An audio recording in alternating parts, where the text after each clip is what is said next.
This podcast is protected under the laws of the United States and other countries. Unauthorized duplication, distribution, or exhibition may result in civil liability, criminal prosecution, and the wrath of the tall man.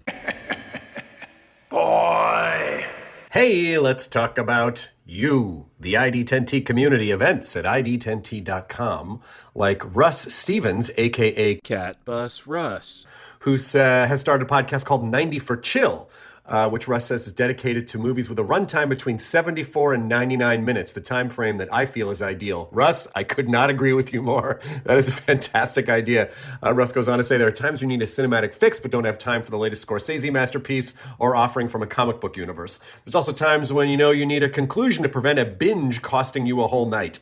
My guest and I try to follow these guidelines as we chat up features that are definitely worth your time and are beyond easy to make time for. 90 for Chill, the podcast, can be found on all major podcast platforms at 90forchill.com, and that's spelling out 90, Ninety, 4 FOR, chill.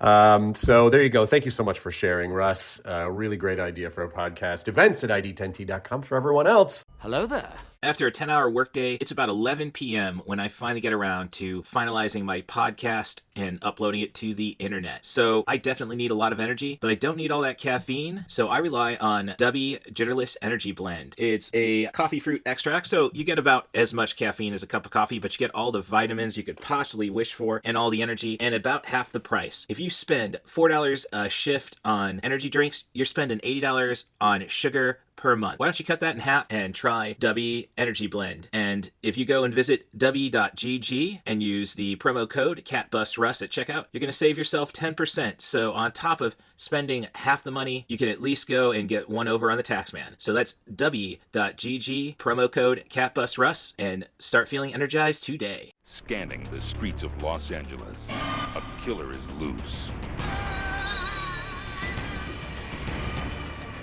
Yes! Who is this guy? Carl Vulcan. He's a scanner. Only one man can stop him. A cop, just like him.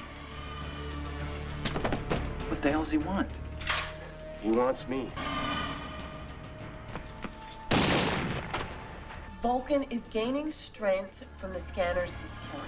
You're going to give me all the strength and power I need. Denise, what? He's sucking the life force out of the scanners he's killing for power? Maybe more powerful than you at this point. Yes! I'm waiting for you, scanner cop! Daniel Quinn.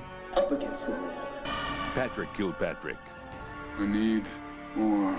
Terror is a state of mind. Now I'm going to show you what scanning is really all about. And if you don't stop him, oh God, help me, he's gonna kill all of us. Scanner Cop 2. Vulcan's Revenge. I've waited a long time for this. I'm sure you have. From Image Organization.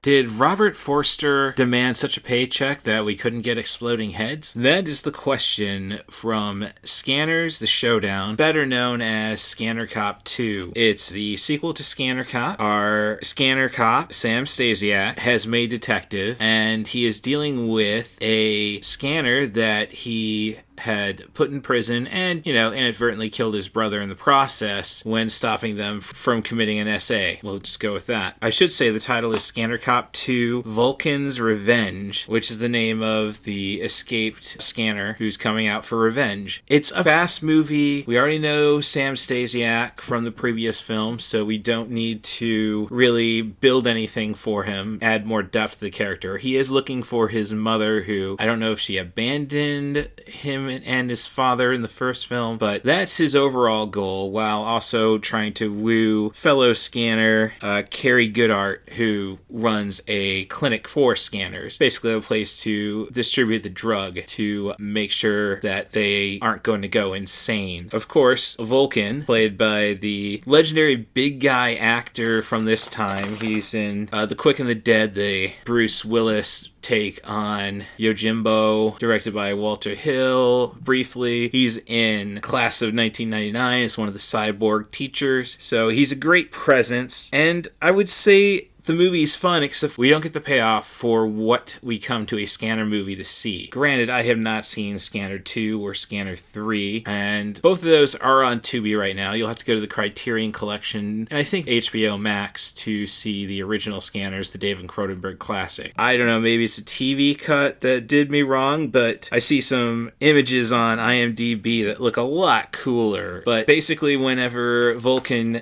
kills a fellow scanner, it looks like lightning struck them, and we don't get any of those visual effects. We get some cool bladder effects during some of the scanning sequences, but we don't see any explosions. It's virtually a PG-13 rated movie. The body count is a little high, a lot of dead cops, so maybe this is one for the left wing, I suppose. Just my making a cynical joke about it. So it's good background noise. That's all I can really say about this one. If you like the first film, and if you like the Sam Stasiak character, you might get a bit more enjoyment than I did out of it. I like the first Scanner Cop, and as I say, I just want it to be a little more extreme, which is something you have to do in a horror sequel, and this just isn't a horror movie.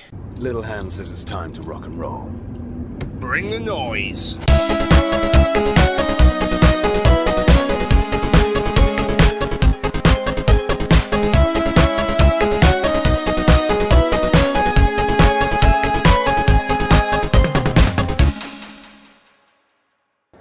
Do you have any good stories about working with legendary Asian actors, Victor Wong and James Hong? Yeah.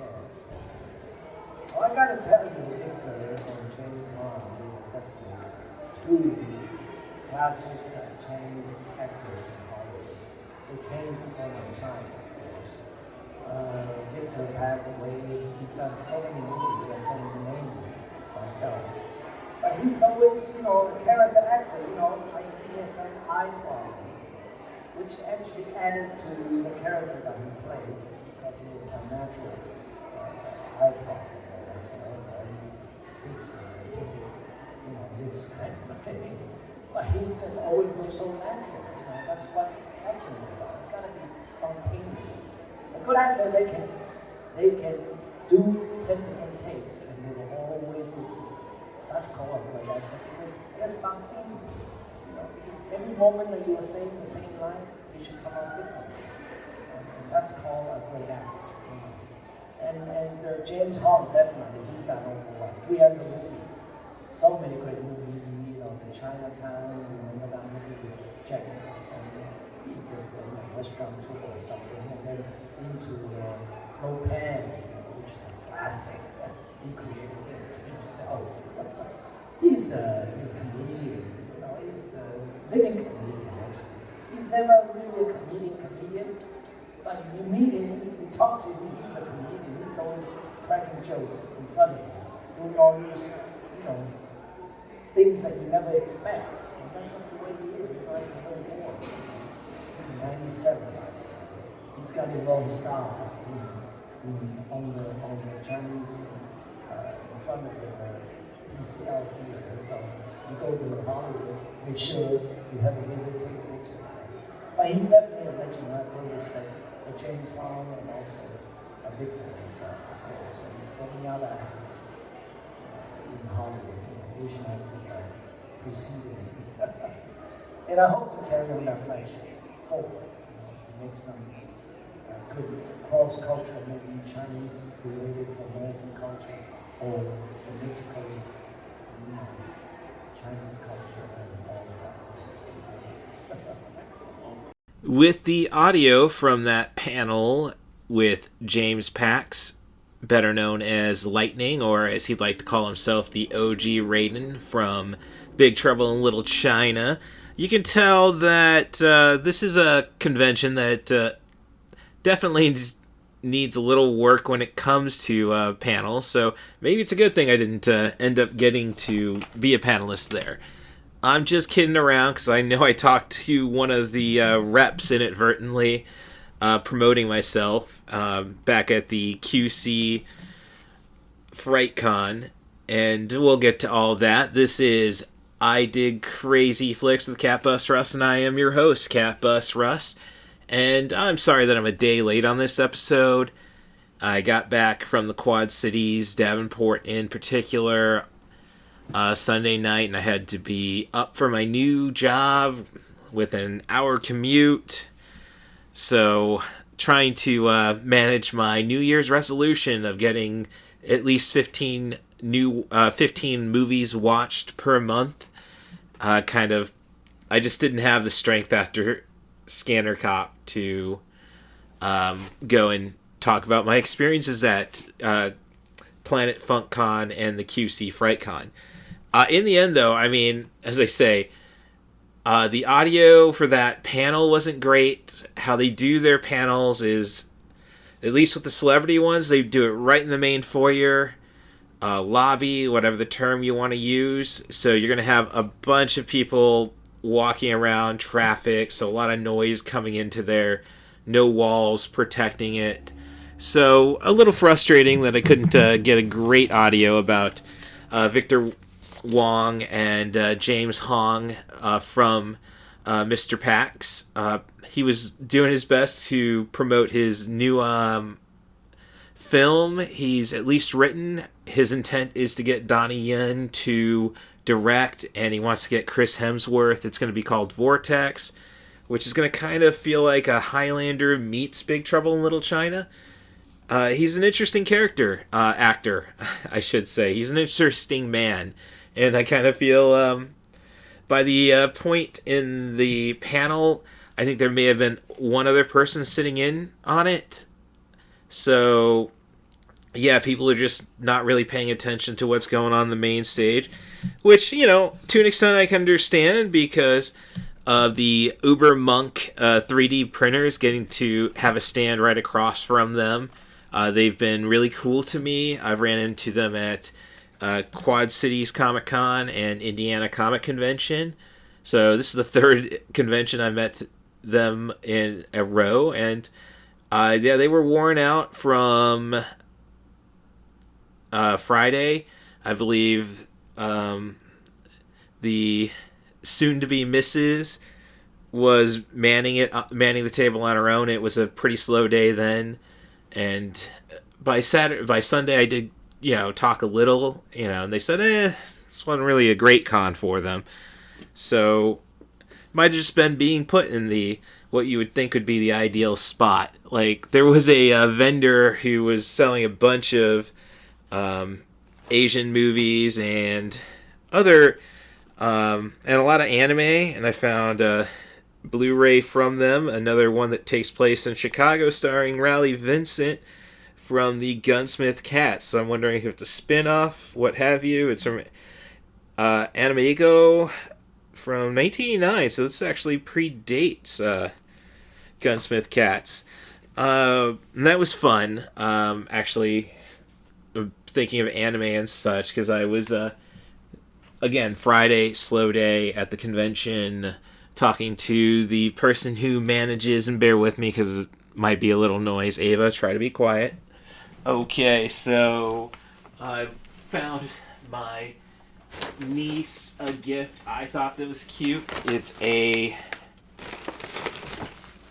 okay, let me get that name again. From the Sorbet Jungle. I knew I grabbed their card at least. And it is a strawberry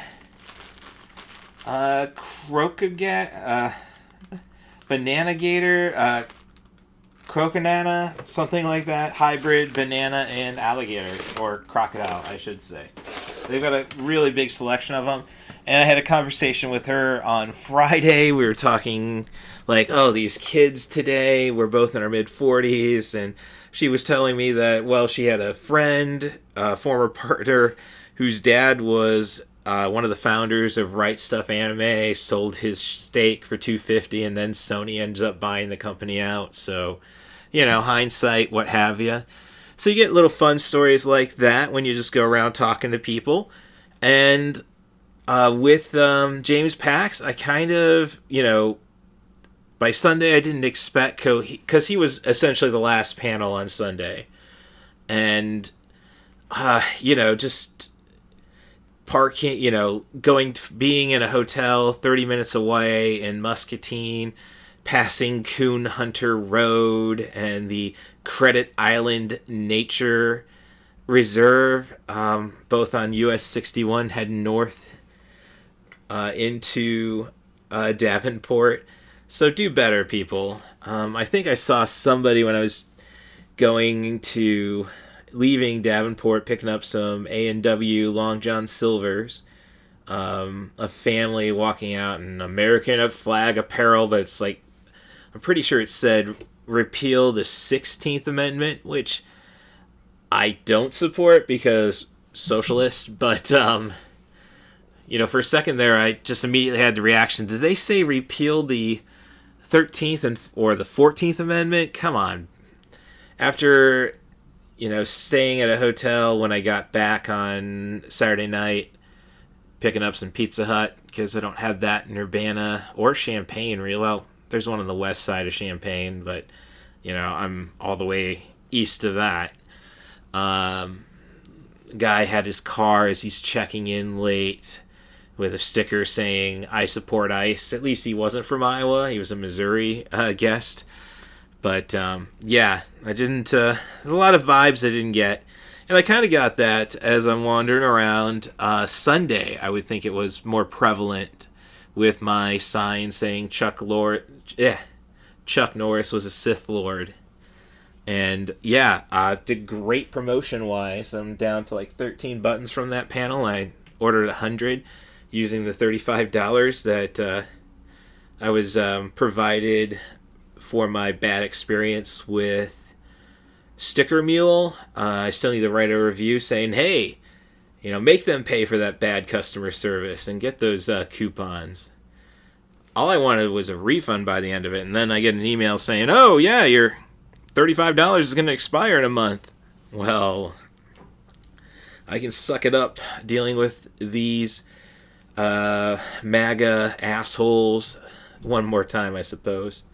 And, as I say, I plan to go and write a review to say, hey, good product, impressed a lot of people, and I got it virtually for nothing because of their crappy customer service and their refusal to acknowledge that they have faults. Okay.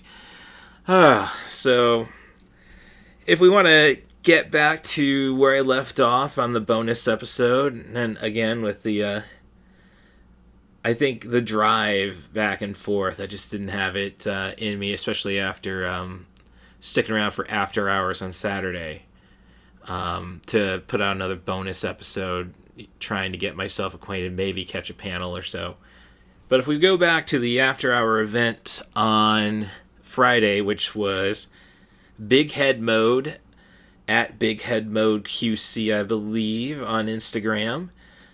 So, hey, go and hassle them to get on Blue Sky. Let's get away from Meta. Threads, Facebook, Instagram.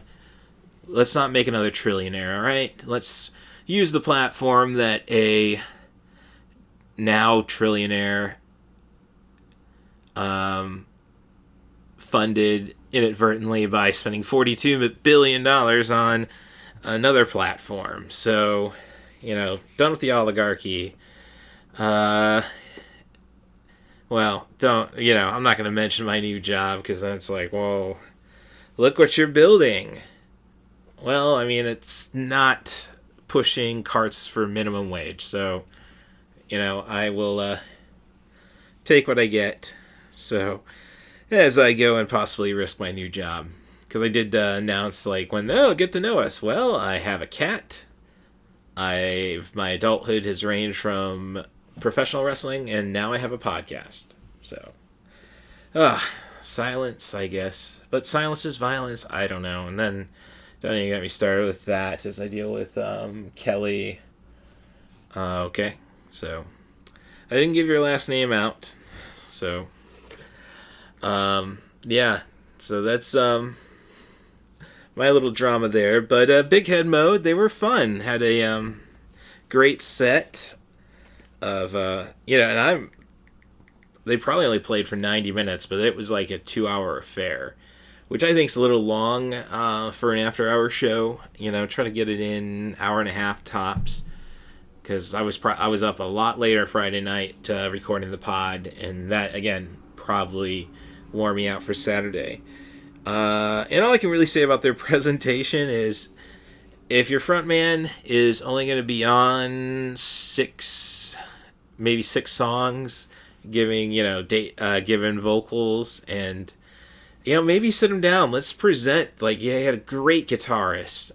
And yeah, from where I'm sitting, I couldn't see him. And if you were sitting on the other side, you wouldn't be able to see the cool keyboards.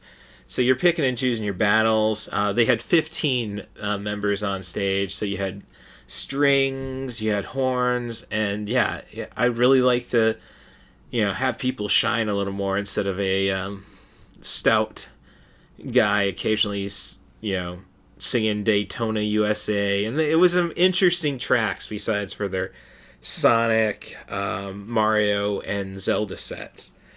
And when I say Sonic, they really did a Sega one. It does make me think about how the venue's set up, and I think I brought it up on the bonus episode from Saturday, that it kind of reminds me of like the Gateway Center in downtown Peoria, or at least what I think it would look like on the riverfront.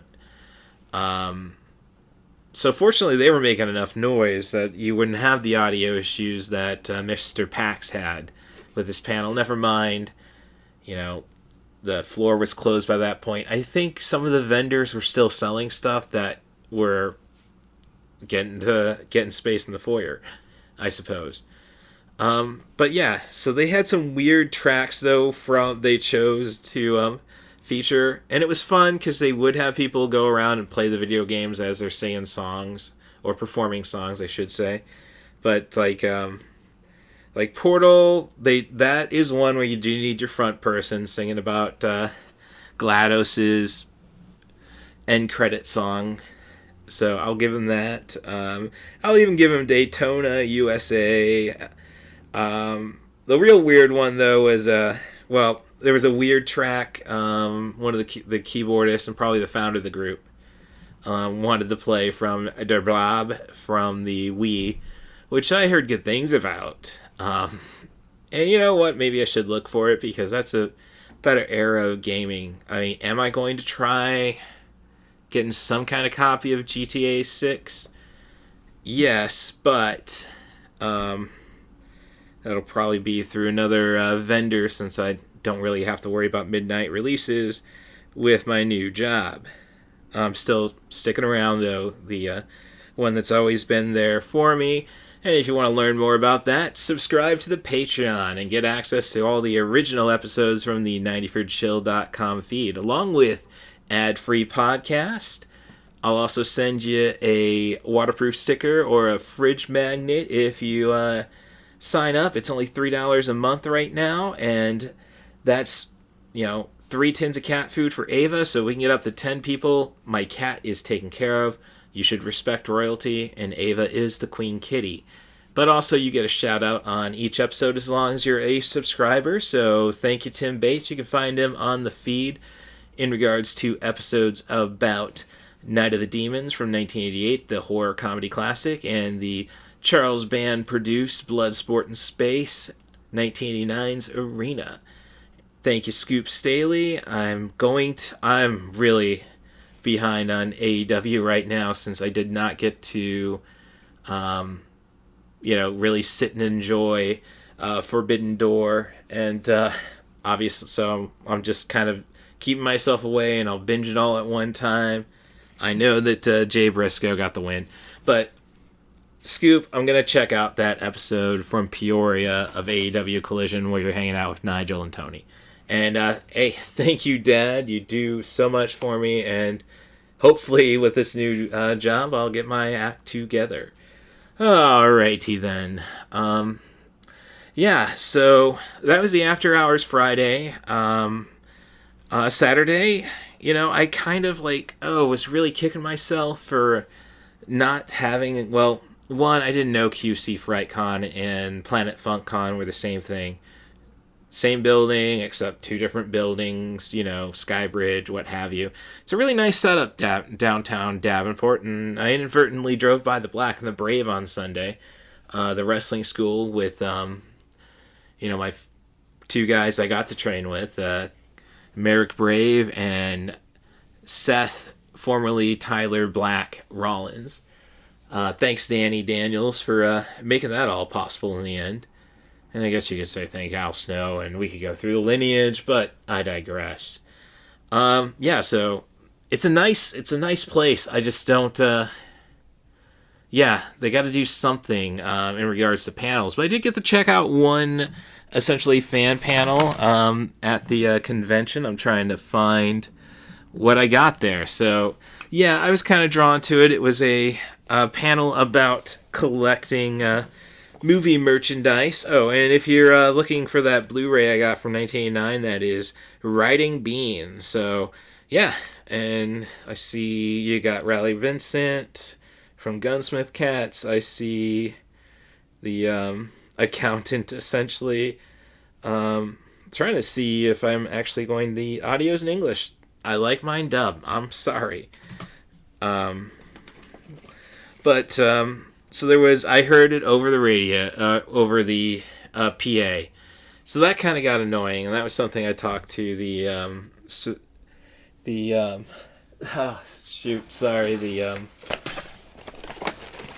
people with the banana. Oh, there we go. What is it?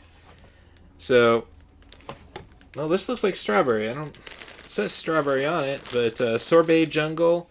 This is it says it's a no, this definitely looks strawberry. So she gave me a card for the watermelon Croco Nana. There we go. So as we were talking, and then you'd hear that, oh, we have a panel going on.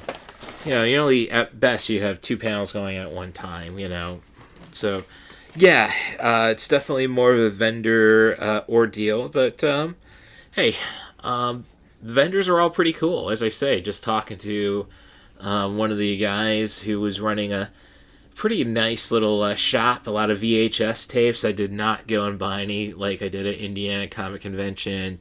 $20 on American Samurai with David Bradley and Mark Dacascos' debut, and of course the taking of Beverly Hills, which I only got for $5. So I know American Samurai is tough to find, but I presume taking Beverly Hills is a lot harder. But I digress. So Mark Short is a English movie memorabilia collector and dealer, I should say. He's made a habit he had all the way back in 88 when he started a Doctor Who convention at age 18, and then just started buying on auctions, what have you, getting a lot of cool stuff, talking about getting his a RoboCop 1 and a RoboCop 2 Peter Weller suit in exchange for a Batman cowl. So a lot of great stories from him. I kind of feel a little maybe douchey when I asked him, after the panel, I got one more question. Is it coming home? And his response was, what's coming home? And I said, football? I've got too much time on my hands with this. I can't think of the footy. I hope it comes home for all my friends. Yeah, not my best English accent. I need to talk to people more on the podcast. So if you want to help the podcast out, be a guest on the show, send an email to russthebus07@gmail.com. That's RUSSTHEBUS07@gmail.com. Offer me a theme, a director, a movie, an actor, as long as we're focused on off-the-wall cinema. Give you at least 40 minutes on Zoom, and the same thing goes for down-to-earth cinema, provided it has a runtime between 70 and 100 minutes. So, in other words, I will give you Richard Linklater's Dazed and Confused. I'm not going to sit through Boyhood. There we go. So again, russthebus07@gmail.com, or follow me on my social medias. I'm still on the meta platforms at CatBusRuss. I'm primarily on Blue Sky. And I'm also on Letterboxd. I do not push that enough. If you want my most up-to-date Letterboxd, I sent a Blue Sky post about how it's good to have 2 so you can really figure out what a movie's really worth. And I will get around to those lists. But my most up-to-date is letterboxd.com/cmdarth.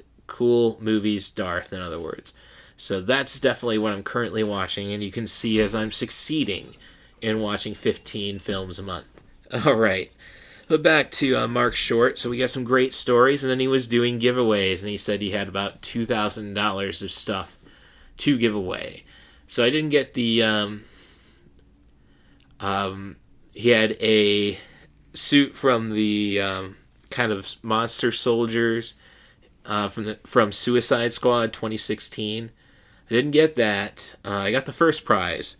So it was a Terra Venture prop badge from the Power Rangers Lost Galaxy season.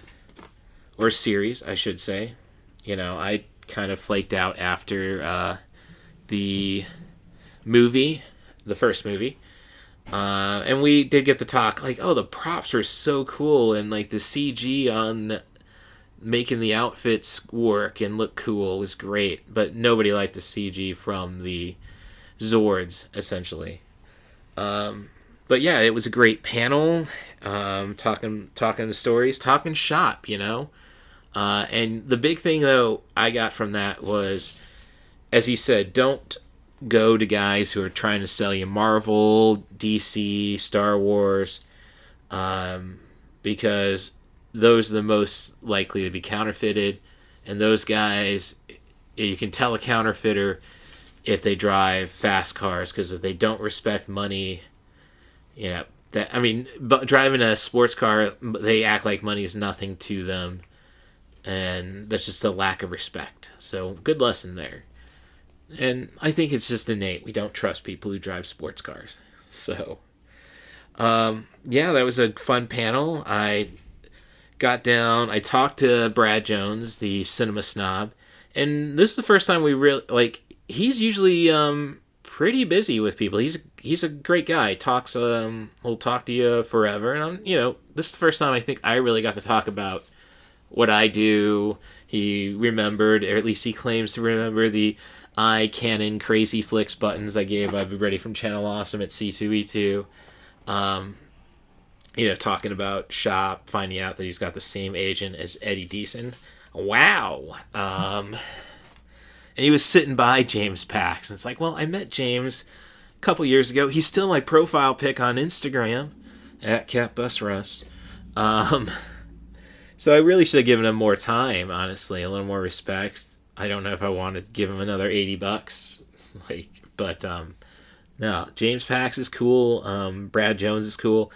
I really wish I would have brought up, why do they have you here in the Planet FunkCon and Sam Jones, Flash Gordon, in the QC FrightCon? Is this a Highlander thing? There can only be one Jones?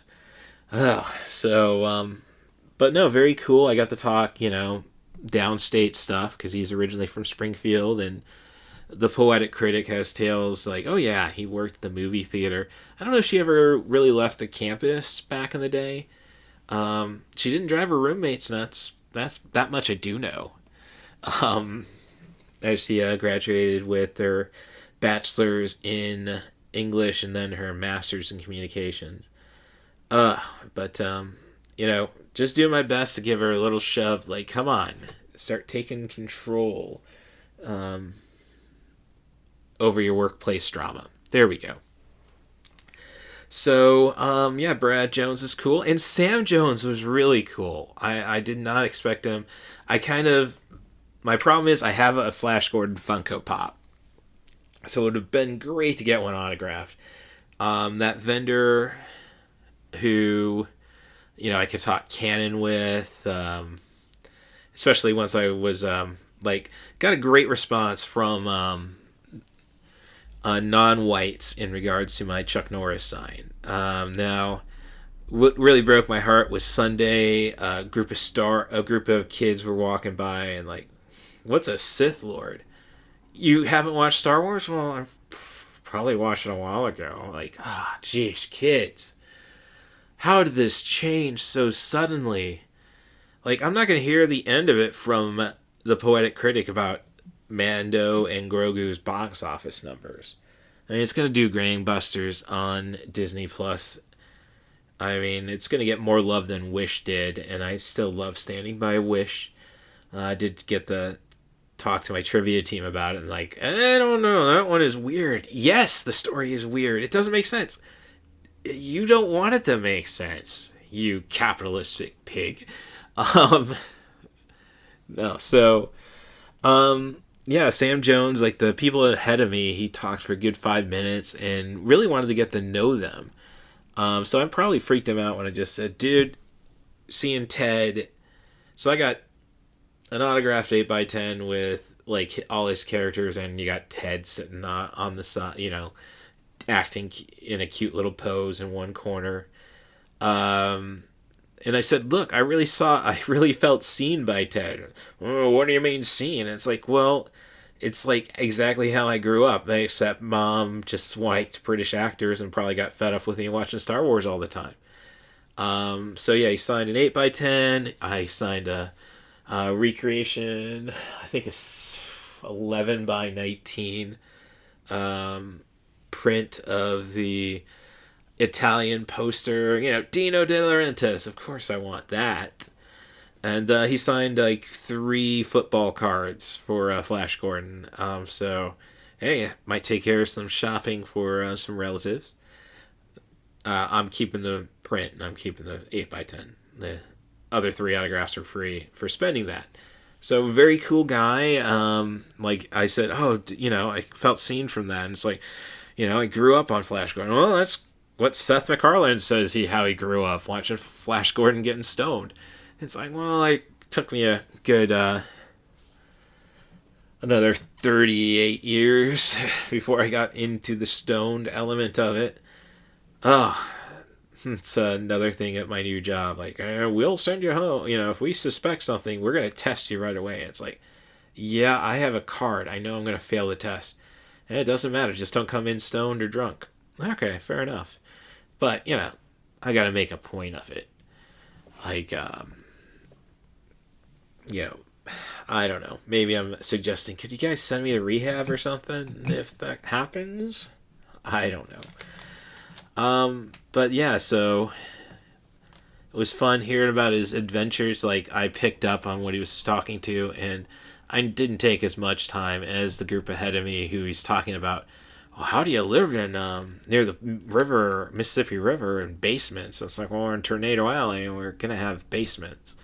Oh yeah, but he's a really cool guy. Still lives out in California. He just came through like a 3 days in England and then a day in Amsterdam. So, you know, you kind of wish you'd get Ted stories, but no, he's an old man. He's my mom's age at worst. So I mean, you know, gotta get that sleep. And oh man, after this week, I can appreciate that. Then wandering the floor a little more, I ended up picking up a, so that vendor again, I'm sorry, I should have bought something just because he was so cool. I really regret not buying the guy who was doing screen print shirts. He had one for Chopping Mall, but I just don't know how good it would really look because it looked like heavy on the tans and what have you.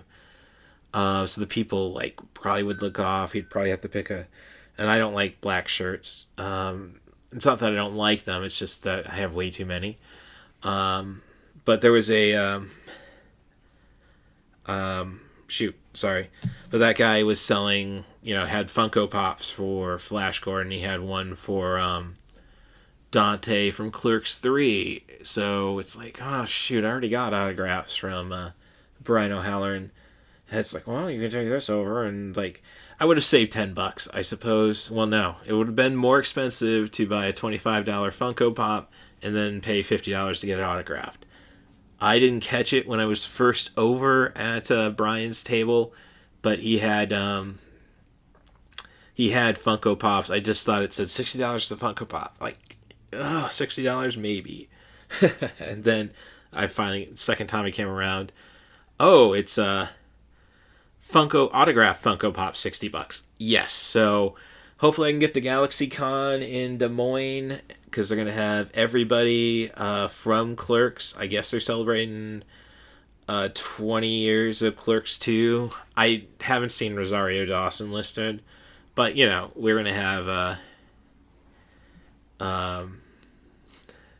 have Jeff Anderson, Jason Mewes. So you got Randall and you got Jay. Kevin Smith's going to be there for a day. So, yeah, I really hope I can get that off. Jess McCord, Skies of Fortune. I was going to definitely try collaborating with him again. And that might happen. I just might not be a panelist. I still got to submit to that. And it's in my reminders. I did it when I left frickin' Davenport. Just, again, so much overwhelmed right now. So, yeah, Brad Jones, Brian O'Halloran again, Sam Jones. I did end up going and checking out the Nerds in Heat burlesque show, which was on Saturday night. And they were a really talented group. I just didn't really dig the they really tried to tie it all together with a story of, you know, two people, an evil demon trying to show what love is through sex, you know, through the tease, I should say. And they had some great performers. I just think it was really too heavy on some of the ideas. Like, I'm not really into somebody doing an entire Zoidberg themed strip tease while wearing the crocheted Zoidberg mask the entire time. Like, oh, the talent of the girl who did Pyramid Head from Silent Hill, you know, having to work with that. And then I could be a little nitpicky about, like, oh, how Robin's lusting over Superman. Well, you have a girl. Why don't we play Dark Knight Returns rules instead of, you know, just going and... I guess they were playing at least the picture being used as a prop was Adam West and Burt Ward, so I guess, I don't know. So it's just, I think it may have also been the crowd, you know? This isn't like catching the Nerdless shows at C2E2 from the group out of Cleveland, where you just put everybody in a room. Like, there's no booze, I suppose, is another problem. You know, but having everybody in a room after hours, just partying, throwing bills, you know, out on the floor and such. Yeah, I mean, I just wanted to be a little trashier, dare I say. So, and I guess, you know, you could technically sneak your kids into this one. So, really, maybe too tame, and I think the narrative they were trying was just slowing the pace down. Like, I guess maybe it's just all my years in strip clubs. You know, then leaving the stage, that was Chastity leaving the stage. Coming up on the main stage, Chrissy. So, you know, just get to it, man. And then I did check out the Moonlight Maid Cafe, the After Hours, which, you know, I talked to the big sis about it. She's done maid cafes before. Oh, did they put on a show? I guess kind of. Like, it was, again, more of a amateur strip club, I suppose. More trashier feel than it was at the Nerds in Heat, which I kind of dug. But, you know, playing and strategy games against furry femboy. You got some bigger set dancers, which I think would probably better be suited for the burlesque show. Hey, but, you know, inclusion, man. I can't really knock it.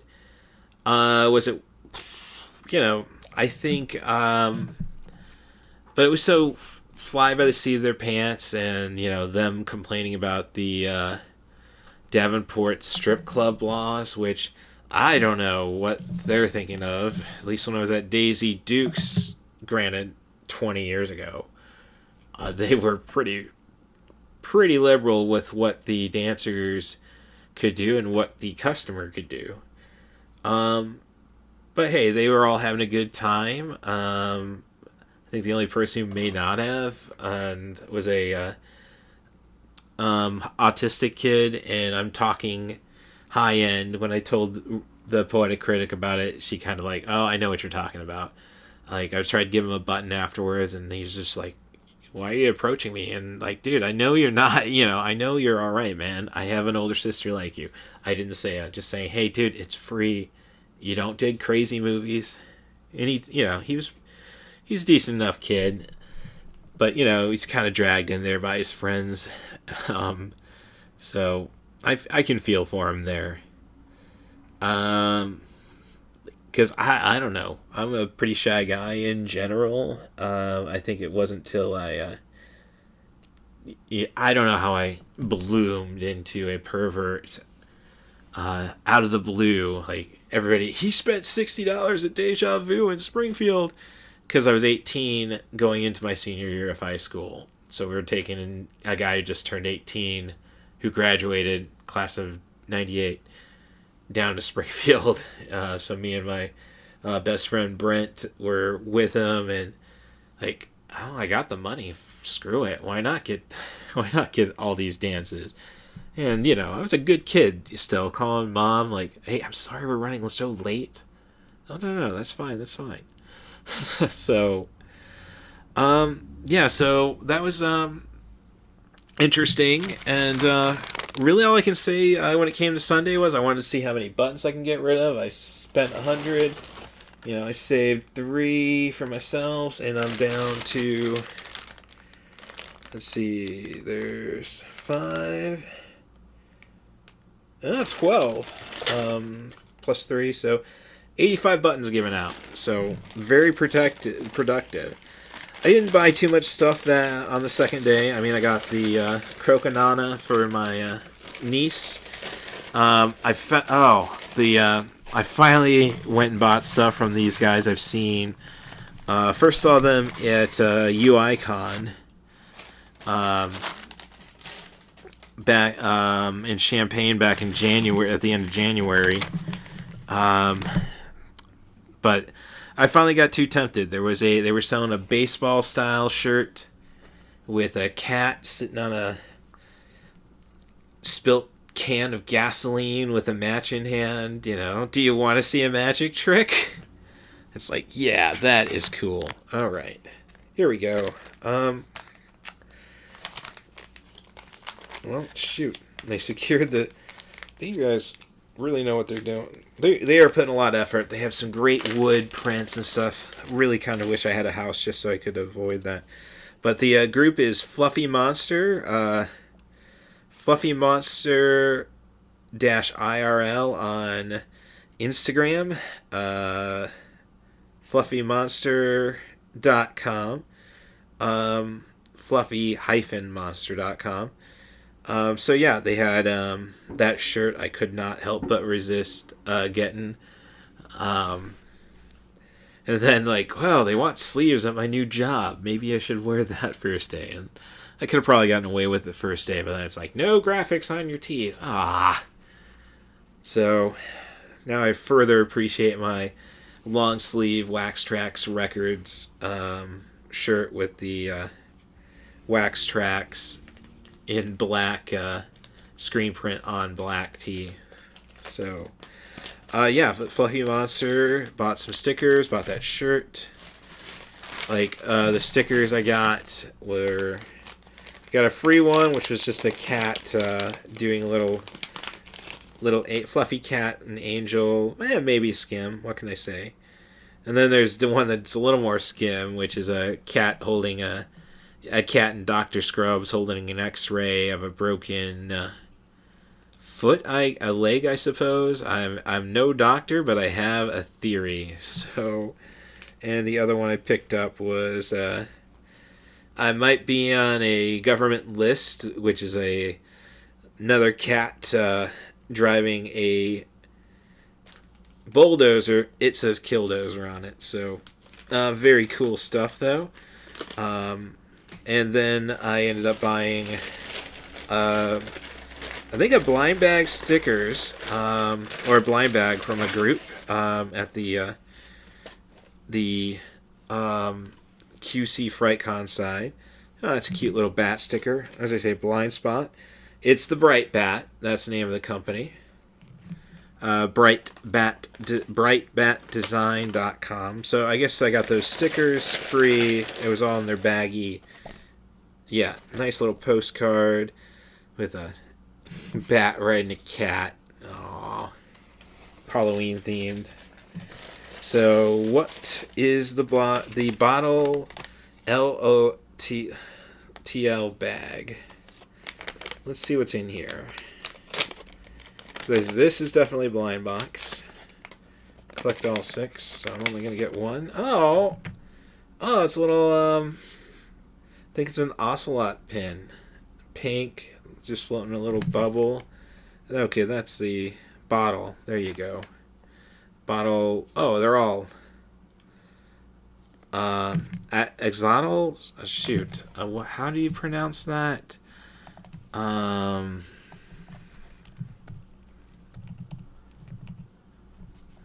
It's an amphibian.